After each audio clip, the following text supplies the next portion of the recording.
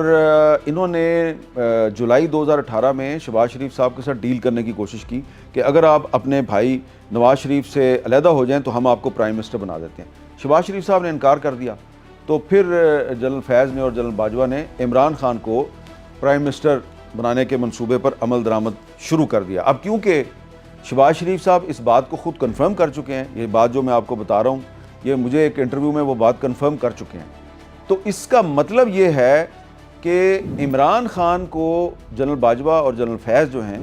یہ مجبوری کے عالم میں لے کے آئے تھے، کیونکہ شہباز شریف نے انکار کر دیا تھا، تو اس لیے یہ عمران خان کو لے کے آئے، اور پھر انہوں نے عمران خان کو اپنی مرضی کے مطابق استعمال کرنے کی کوشش کی۔ کہیں عمران خان ان کی بات مان جاتے تھے، کہیں پر وہ ان کی بات نہیں مانتے تھے، اور پھر جب کچھ عرصہ گزر گیا عمران خان کی حکومت کا، تو اس کے بعد جنرل باجوہ نے اور جنرل فیض نے کوشش کی کہ جنرل عاصم منیر صاحب جو کہ اس وقت DG ISI تھے، 2019 میں وہ DG ISI تھے، انہوں نے کوشش کی کہ کسی طریقے سے ان کو ان کے عہدے سے ہٹا دیا جائے۔ اب اس کی بہت سی وجوہات تھیں، اور ان میں سے ایک وجہ یہ بھی تھی کہ جنرل باجوہ اور جنرل فیض یہ انڈیا اور اسرائیل کے ساتھ کچھ ایسے معاملات کرنا چاہتے تھے کہ جس میں ان کو یہ خدشہ تھا کہ صرف عمران خان نہیں بلکہ ان کے جو وزیر خارجہ تھے شاہ محمود قریشی وہ بھی شاید کھل کر تعاون نہ کریں، اور پھر انہوں نے جون 2019 میں ایک دن اتوار کا دن تھا، اور انہوں نے جنرل عاصم منیر صاحب جو ہیں ان کو ISI کی سربراہی سے ہٹوایا، ان کو لگا دیا کور کمانڈر گجرانوالا، اور پھر جنرل فیض حمید جو ہیں یہ ISI کے سربراہ بنے۔ اب ذرا ڈیٹس پہ غور کریں، ٹائمنگ پہ غور کریں کہ جون 2019 میں عاصم منیر صاحب کو ہٹاتے ہیں، اور 2 مہینے کے بعد 5 اگست 2019 کو نریندر مودی جو ہے وہ انڈین کانسٹیٹیوشن کی جو آرٹیکل 370 اور 35 ہے اس کو سسپینڈ کر دیتا ہے، اور مقبوضہ جموں و کشمیر کا جو خصوصی سٹیٹس ہے وہ بھی ختم ہو جاتا ہے۔ اور اس کے بعد عمران خان جو ہیں وہ ایک احتجاج کا سلسلہ شروع کرتے ہیں، وہ مودی کو ہٹلر قرار دے دیتے ہیں، ہر دوسرے دن اس کے خلاف تقریر کرتے ہیں۔ تو یہ جو معاملہ تھا، اس ایک طرف عمران خان یہ کام کر رہے تھے، اور دوسری طرف باجوہ صاحب جنرل فیض کے ذریعے انہوں نے ایک بیک چینل کھولا ہوا تھا، اجیت ڈوول بھارت کے نیشنل سیکورٹی ایڈوائزر، ان کے ساتھ ایک بیک چینل کھولا ہوا تھا، اس میں بہت سی چیزیں چل رہی تھیں اور ان کی میں تفصیل میں نہیں جاتا، لیکن جو جنرل فیض تھے اور جنرل باجوہ وہ عمران خان کو استعمال کرنے کی کوشش کر رہے تھے، اور عمران خان جو ہیں وہ جب انہوں نے ریلائز کیا کہ جنرل باجوہ جو ہیں وہ بہت ایمبیشیس ہیں، اور وہ کبھی ان کو کہتے ہیں کہ جی پنجاب کا چیف منسٹر ہٹا دو، کبھی ان کو کہتے ہیں جی کہ آپ کا فارن منسٹر ٹھیک نہیں ہے، کبھی ان کو کہتے ہیں جی کہ آپ کا فلاں وزیر ٹھیک نہیں ہے، تو اس کے بعد آہستہ آہستہ جنرل فیض نے بھی عمران خان کے کان بھرنے شروع کیے، اور جنرل فیض تھے جنہوں نے باجوہ اور عمران خان کے درمیان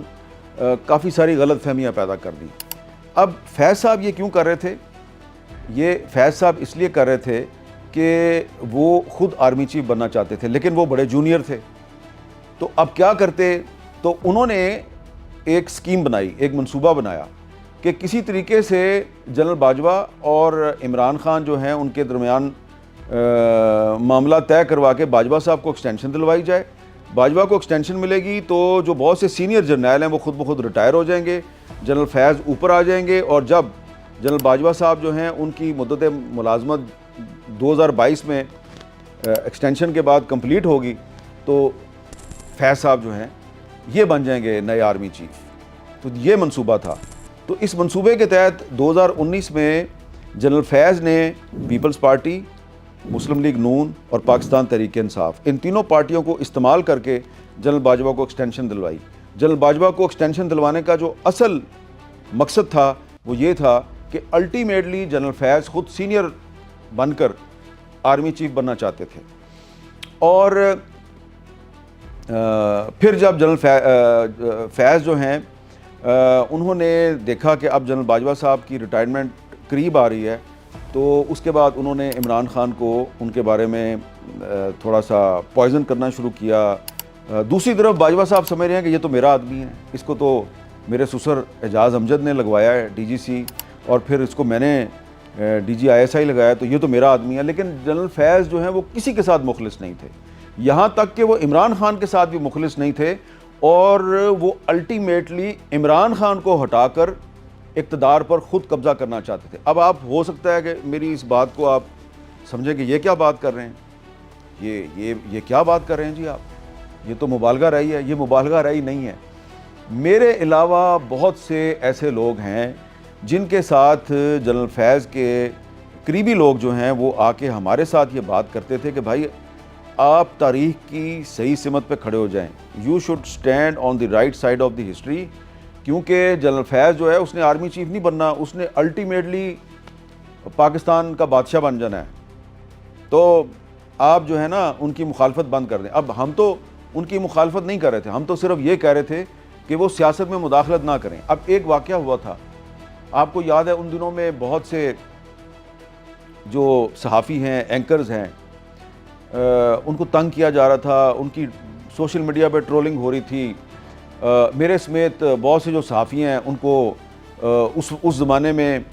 سوشل میڈیا پہ کہا جا رہا تھا غدار ہیں جی, ان کے خلاف مقدمہ بنایا جائے. شاہ زیب خانزادہ کی تصویر لگا دی جاتی تھی, آسمہ شرازی کی تصویر لگا دی جاتی تھی, بہت سے جو دیگر اینکرز ہیں ان کی تصویریں لگا دی جاتی تھی کہ جی یہ غدار ہیں جی, ان کا غداری کے الزام میں ان کا ٹرائل ہونا چاہیے. اچھا, اس میں حکومت کے لوگ بھی شامل تھے, اس میں جو تحریک انصاف کا سوشل میڈیا ہے وہ بھی شامل تھا, بہت سے لوگ شامل تھے. تو جنرل فیض جو ہیں وہ ایک طرف صحافیوں کو صحافیوں کے خلاف استعمال کر رہے تھے, سیاستدانوں کو سیاستدانوں کے خلاف استعمال کر رہے تھے, ججوں کو ججوں کے خلاف استعمال کر رہے تھے, اور وہ اپنے مفادات کی تکمیل کے لیے وہ اپنی ہی فوج کی جو کچھ اہم شخصیات ہیں, اہم افسر ہیں, ان کی بھی کریکٹر اسیسینیشن کر رہے تھے.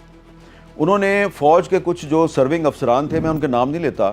ان پر کرپشن کے جھوٹے الزامات لگا کے تو ان کے خلاف بھی کمپین شروع کی, یعنی کہ وہ فوج کے اندر بھی رکھنا ڈال رہے تھے. اچھا, ایک اور میں آپ کو اہم بات بتاؤں کہ جنرل فیض صاحب جو ہیں, یہ جو نواز شریف صاحب کو ایک اسلام آباد ہائی کورٹ کے فیصلے کے بعد اور پھر کیبنٹ کی منظوری کے بعد علاج کے لیے پاکستان سے باہر بھیجا گیا تھا, ہمارا تو اس وقت یہ خیال تھا کہ یہ کورٹ نے کہا کہ جی 3-4 ہفتے کے بعد یہ واپس آ جائیں گے, تو ہمارا خیال تھا یہ واپس آ جائیں گے. لیکن جب نواز شریف صاحب چلے گئے اور اس فیصلے پہ کچھ تنقید شروع ہوئی, تو اس وقت اسلام آباد ہائی کورٹ نے ایک کنٹیمپٹ آف کورٹ کا نوٹس لیا اور میرے سمیت کچھ اینکرز جو ہیں ان کو کنٹیمپٹ آف کورٹ میں بلا لیا.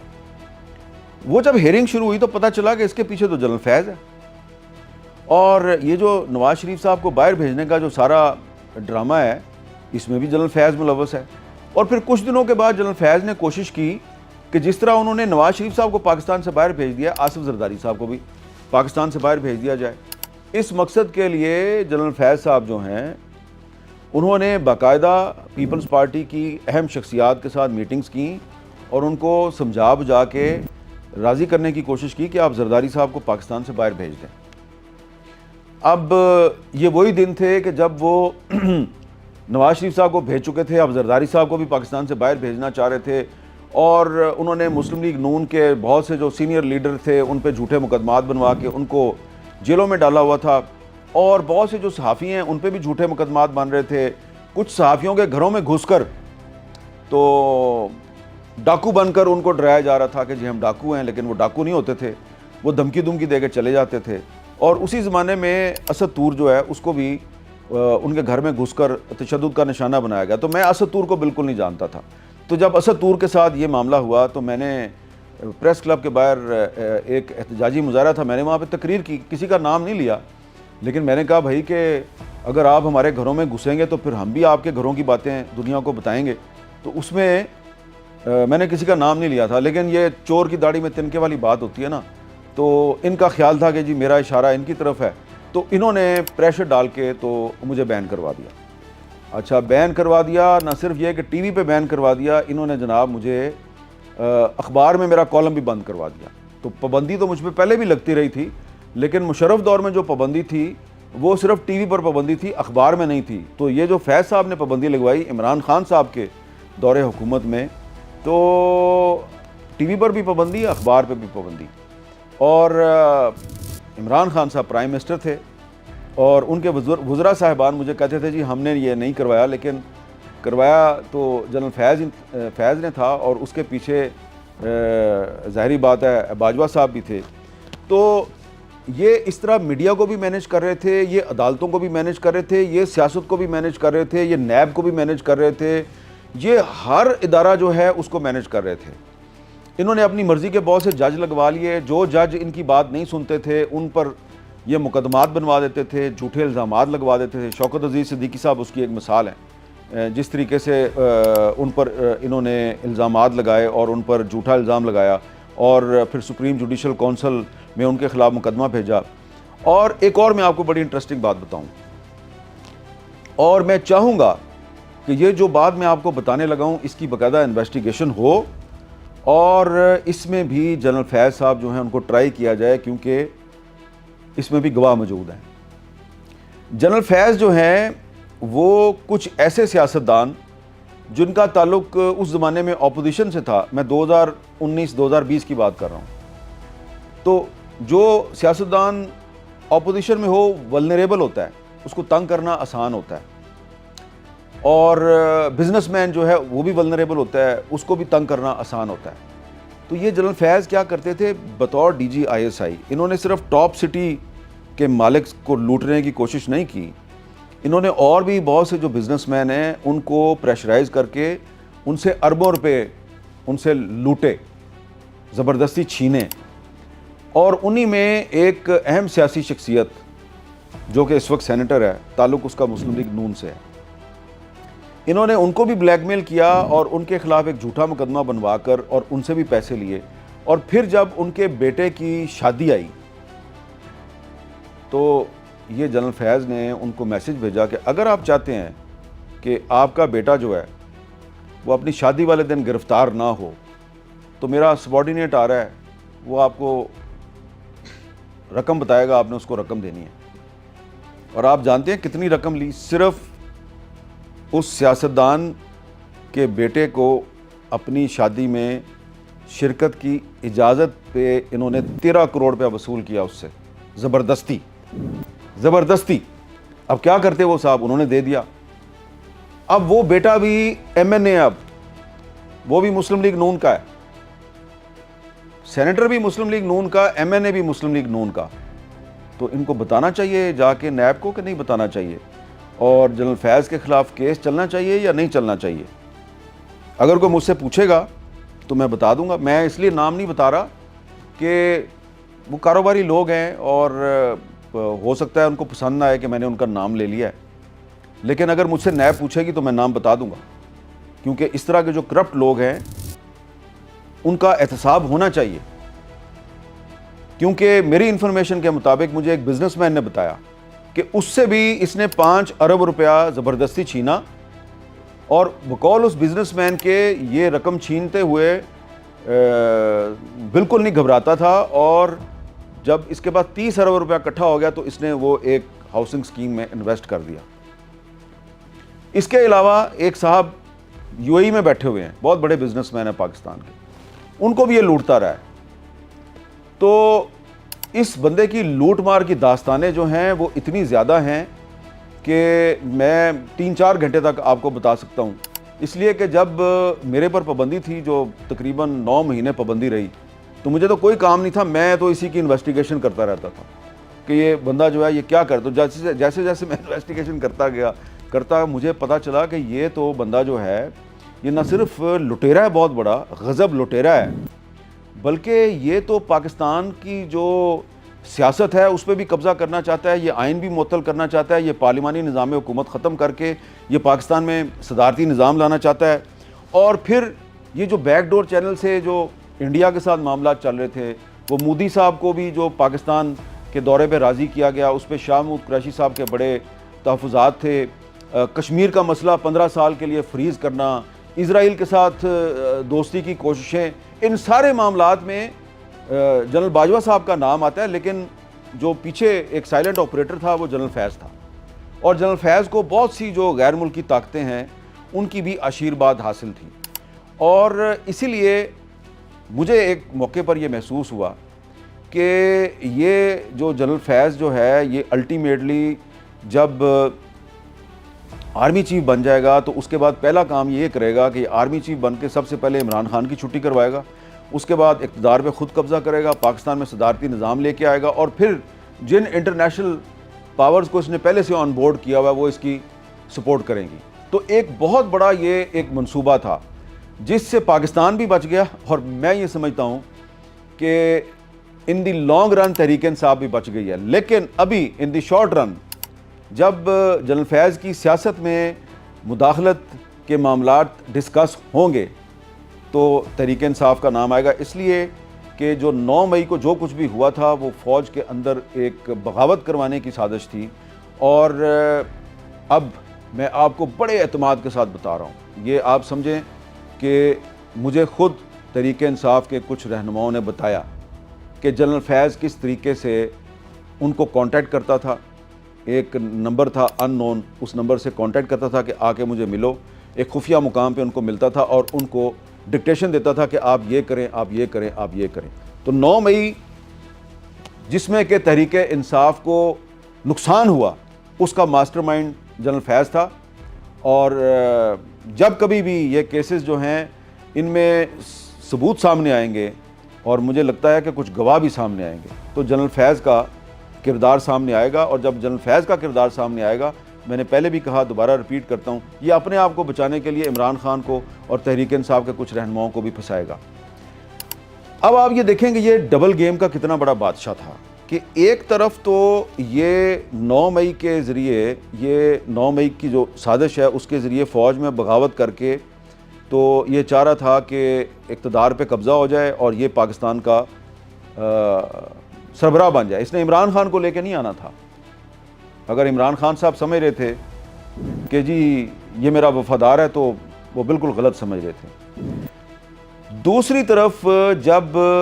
نومبر 2022 میں آرمی چیف کی اپوائنٹمنٹ قریب آئی تو ایک بڑی ہی عجیب و غریب دلچسپ کھیل شروع ہو گئی, اور وہ یہ تھی کہ ایک طرف جنرل باجوہ صاحب کوشش کر رہے تھے کہ ان کو ایکسٹینشن مل جائے, دوسری طرف جنرل فیض نے بھی کوشش شروع کر دی کہ اس کو آرمی چیف بنا دیا جائے. یہ اس وقت کور کمانڈر پشاور تھے. انہوں نے اس وقت کے پرائم منسٹر شہباز شریف سے رابطہ کیا. رابطہ کس کے ذریعے کیا؟ شہباز شریف کی کیبنٹ کے ایک وزیر کے ذریعے. اور اس وزیر نے شہباز شریف کو کہا جی خدا کے لیے جنرل فیض سے پلیز میٹنگ کر لیں. شہباز شریف صاحب نے میٹنگ نہیں کی. انہوں نے کہا جی کہ میں آپ کے ساتھ میٹنگ نہیں کروں گا. تو جناب جنرل فیض جو ہے اس نے لندن میں کانٹیکٹ کیا نواز شریف صاحب کے ایک قریبی دوست کے ساتھ, اور اس کو کہا جی کہ اگر نواز شریف صاحب مجھے نہیں ملنا چاہتے تو پلیز میرے ایک قریبی رشتہ دار کو ملنے, دوست کو ملنے, اور میں نواز شریف صاحب کو کچھ ضمانت دینا چاہتا ہوں کہ میں ان کا ہمیشہ وفادار رہوں گا. یہ دیکھیں یہ دوغلے پن کی انتہا ہے کہ ایک طرف آپ عمران خان کو یقین دلا رہے ہیں کہ میں تمہارے ساتھ ہوں, ایک طرف آپ تحریک انصاف کو اپنے مقاصد کے لیے استعمال کرنے کی کوشش کر رہے ہیں, اور دوسری طرف آپ مسلم لیگ نون کی قیادت کو بھی بیوقوف بنانے کی کوشش کر رہے ہیں کہ جناب میں آپ کے ساتھ ہوں. تو شہباز شریف اور نواز شریف تو ان کی باتوں میں نہیں آئے. تو جنرل فیض جو ہیں جب یہ اس میں ناکام ہو گئے, آرمی چیف بننے میں ناکام ہو گئے, تو اس کے بعد پھر انہوں نے فوج کے اندر بغاوت کی کوشش شروع کر دی پیچھے بیٹھ کے. تو یہ جو نومبر 2022 سے لے کے اور مئی 2023 تک کا جو وقت ہے، یہ جو وقت ہے 5-6 مہینے کا، یہ وہ 5-6 مہینے ہیں جس کے دوران مجھے خود ذاتی طور پہ پی ٹی آئی کے بہت سے لیڈر یہ بتاتے تھے کہ یار یہ جو جنرل فیاض ہے نا، یہ ہمیں مروا دے گا، کیونکہ یہ ہم سے جو کام کروا رہا ہے، یہ جس قسم کے ہمیں میسیجز دیتا ہے، یہ جس طریقے سے عمران خان کے فیصلوں پہ اثر انداز ہونے کی کوشش کر رہا ہے، لگتا یہ ہے کہ یہ عمران خان کو فوج سے لڑائے گا۔ تو یہ دیکھیں کہ یہ جو ایک ایمبیشیس آدمی تھا، جس نے پہلے عمران خان کو استعمال کر کے آرمی چیف بننے کی کوشش کی، اس میں کامیاب نہیں ہوا، پھر وہ شہباز شریف صاحب کو بیوقوف بنا کے آرمی چیف بننا چاہ رہا تھا، اس میں بھی کامیاب نہیں ہوا، تو اس کے بعد اس نے فوج میں بغاوت کی سازشیں شروع کر دی۔ تو بہت ہی یہ ایک خطرناک آدمی تھا، اور ابھی میں اس کے بارے میں آپ کو اور بھی بہت کچھ بتا سکتا ہوں، لیکن میں صرف یہی کہوں گا آخر میں کہ یہ جو جنرل فیاض کو سزا ملی ہے، یہ صرف ایک سزا ملی ہے۔ میں یہ سمجھتا ہوں کہ ان کی سیاست میں مداخلت کے ثبوت بکھرے ہوئے ہیں ہر طرف۔ صدر پاکستان آصف علی زرداری، وزیر اعظم پاکستان شہباز شریف سے لے کے تحریک انصاف کے بہت سے رہنما یہ جانتے ہیں کہ جنرل فیاض سیاست میں کھلم کھلا مداخلت کر رہے تھے، نہ صرف بطور ڈی جی ISI بلکہ بطور کور کمانڈر پشاور، اور ریٹائرمنٹ کے بعد بھی وہ سیاست میں مداخلت کرتے رہے۔ حالانکہ جو قانون ہے اس کے مطابق وہ ریٹائرمنٹ کے بعد 2 سال تک کوئی پولیٹیکل ایکٹیویٹی نہیں کر سکتے تھے، لیکن وہ باقاعدہ ایڈوائزر بنے ہوئے تھے پاکستان تحریک انصاف کے۔ تو یہ جو ان کو سزا ملی ہے، یہ پاکستان میں پولیٹیکل انجینئرنگ جو ہے اس کے خاتمے کی طرف ایک اہم پیش رفت ہے۔ اور ایک بات میں اینڈ میں ضرور کہوں گا کہ جنرل فیاض کے انجام سے وہ تمام لوگ سبق حاصل کریں جو تھوڑا سا طاقت اور اختیار ملنے کے بعد اپنے آپ کو ایک چھوٹا سا فرعون سمجھنا شروع کر دیتے ہیں، کیونکہ یہ آدمی بھی اپنے آپ کو فرعون سمجھتا تھا۔ اور یہ ایک میڈیا کی جو اہم شخصیت ہے، اس کو اس نے پتہ کیا کہا تھا کہ 2030 تک تو میں کہیں نہیں جا رہا، تو اس لیے تم جو ہے نا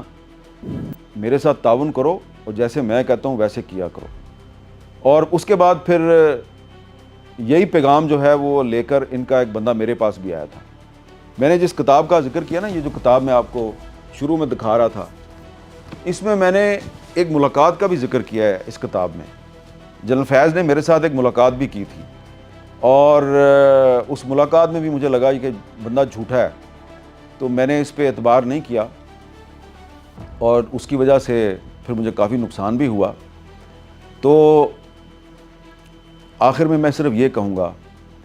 کہ جو بھی آدمی پاکستان کے آئین سے غداری کرتا ہے، پاکستان کے آئین کو پامال کرنے کی کوشش کرتا ہے، اس کا انجام برا ہوتا ہے۔ جنرل فیاض جو ہے وہ پاکستان کا یہ جو آئین ہے 1973 کا آئین، جو کہ ایک وفاقی پارلیمانی نظام کا ضامن ہے،